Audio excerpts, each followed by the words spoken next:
What is going on, everybody? It's your boy Malik. Welcome back to Malik's Water Garden. So I have some really exciting news. I'm getting a large group of L134 leopard frog Plecos, Pecoltia. I'm gonna be putting them in these two tanks here. That's what the whole purpose of this video is, to set up a Pleco quarantine tank, and also to give you guys the really good news. So if you haven't subscribed, subscribe down below, hit that notification icon, and stay tuned so that you get updated when those fish have arrived, and you are the first people to see the update video when I upload the update video. It's coming out this week most likely because I'm picking up the fish this week. So I'm setting up these tanks here today. So the whole purpose of this video is to see what we're gonna do to set up these Pleco quarantine tanks. Now these tanks are going to be also converted into Pleco breeding tanks.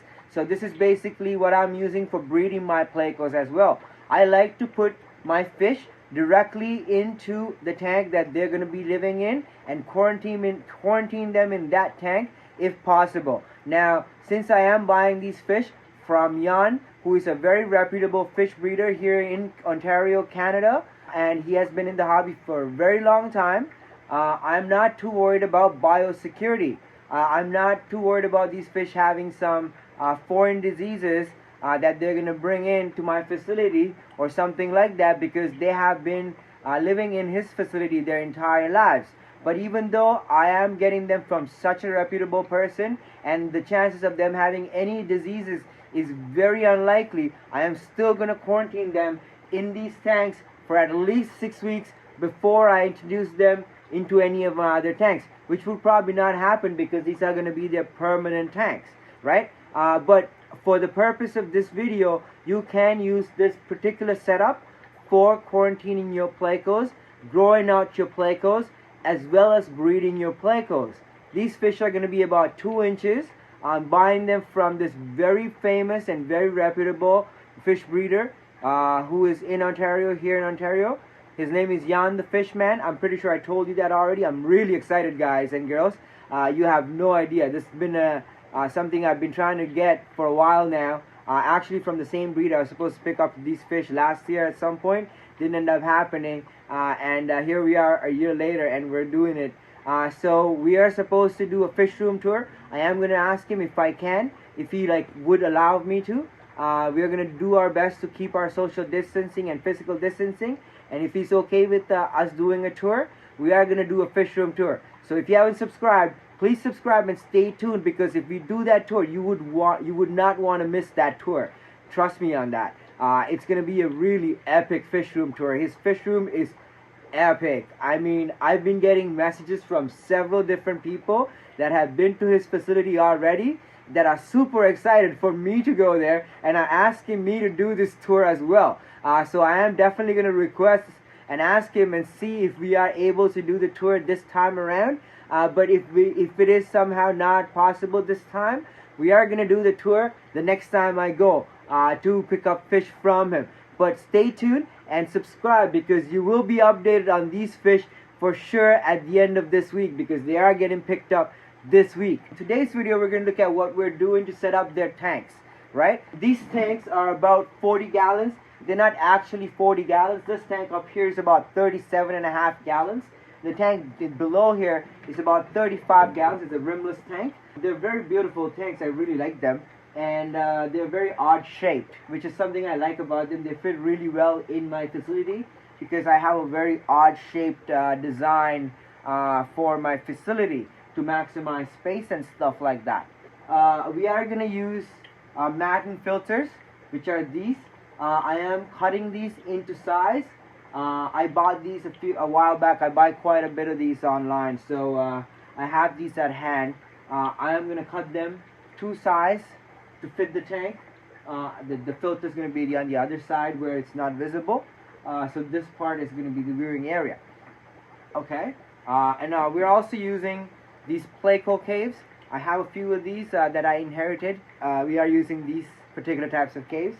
And we're also using a bunch of these watering spikes, as well as different other caves that I bought from Amazon. It doesn't matter what type of caves you use. There's so many options. I'm not going to go through all of them, but you can buy a bunch of these at angelfence.ca. It's not a paid advertisement. I actually do buy all my Pleco caves from them right now. Buying Canadian and angelfence.ca. It's a Canadian company. That's why I'm telling you guys. So if you guys are in Canada, actually cheaper than Amazon as well. And the caves are very well packed. I'm pretty sure you've seen some of the unboxing videos. Actually, an unboxing video from Angel Fence is coming up. I actually have the stuff here for a month now, and I filmed the video a month ago, but I haven't had time to put it together and release it for you guys. So I just found the footage in my iPad. I was going through it, and so that's coming out soon. So stay tuned and subscribe if you haven't. And check out angelfence.ca.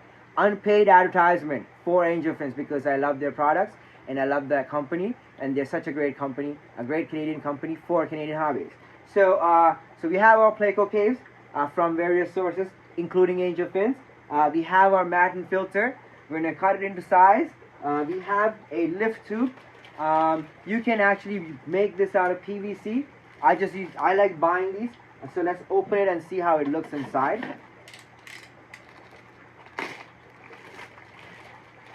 So if you are a person that's younger, please be careful when you're using knives and stuff like that.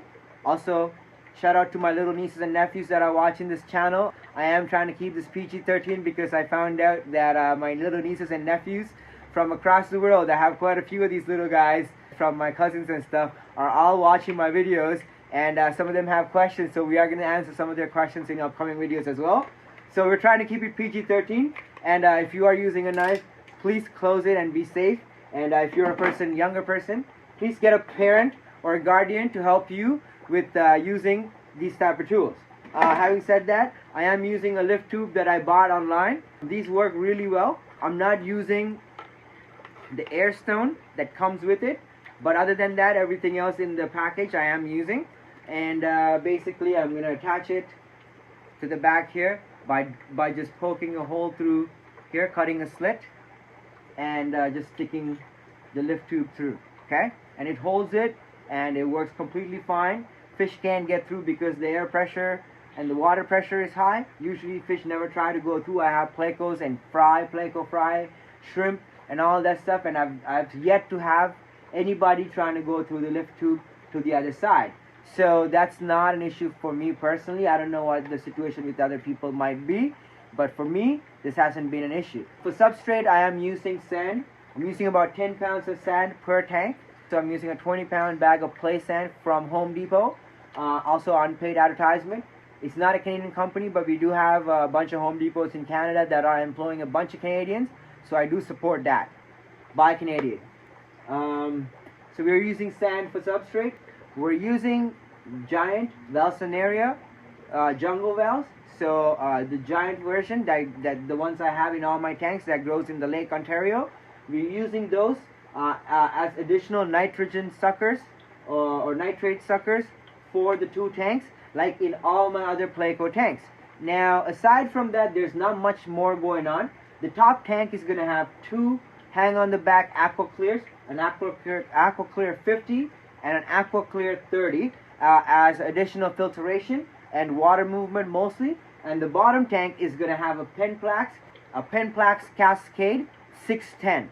Now that's actually just a power head with the filter capability. It's a corner filter, and it's going to be providing additional water movement as well as a little bit of filtration. Now this is basically my basic Pleco setup for all my Pleco tanks. Depending on the species, I do add a piece of wood or two per tank.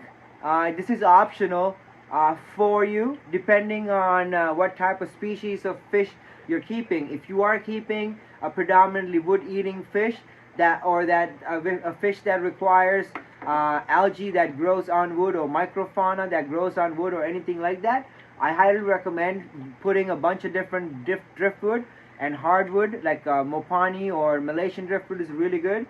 So cholla wood is good for them to eat. Mopani wood is good. You know, all those types of woods. Also, you can feed a diet high in wood content, which is what I like to do. I like to feed that to all my fish, regardless of the species, at least once or twice a month. Now, because I'm keeping and breeding predominantly Hypensestrus and Pecoltias and Loricariids and Ryan Loricaria, I am not really too worried about feeding vegetable matter more than those couple of times a month, as well as when I feed Pleco chips that have other vegetable matter in it. And I also feed spirulina tablets, human grade. Now, once I do those things, I'm not too worried about my fish having too much of an issue with lacking in their greens. And they do have completely healthy poo. I monitor their poo actually religiously. That's another thing. I think I should make that another tip, one of the tips on the next upcoming video for how you can never lose a fish for an untimely death. Now, if you haven't checked that videos out, please check those out. I highly recommend checking all the different ones I have out, as well as subscribing and staying tuned for new ones which are coming out soon. And now, aside from these things, there's not much more that I'm doing. These fish are going to probably stay in these tanks indefinitely. I am buying them from a very reputable Canadian breeder. I am not worried about biosecurity because they are coming from a very reputable Canadian breeder, and they have been in his facility their whole life. They're F1s and F2s. But still, I am quarantining them for at least 6 weeks in these tanks because I do not want to take a chance with all the other fish that I have in my facility. Now, even after the 6 weeks of quarantine, these fish are probably going to live in these tanks indefinitely for the remainder of their lives and breed in these particular setups because I don't really like moving fish in and out of tanks once they are established into a setup, because that seems to mess up with their breeding rhythm and all that stuff. So that's another thing I think that's going to be important. There's going to be a new video coming out about how to breed Plecos. It's a general video talking about generally breeding Plecos, and I highly recommend you subscribe and stay tuned for that. It's going to come out very soon. Check out Pleco 101, How to Pleco 101, which talks about main things that you can do when you are buying a Pleco fish, some of the considerations and stuff. And also stay tuned for all the other videos, and please check out my Pleco playlist, which is going to really cover a lot of the details that you guys want to see about all the different fish that I keep, as well as many of the small types of fish that are available in the hobby in terms of Plecos. As always, thank you so much for your support. I love you all. I'll see you on the next video. And stay tuned for these fish. And God bless.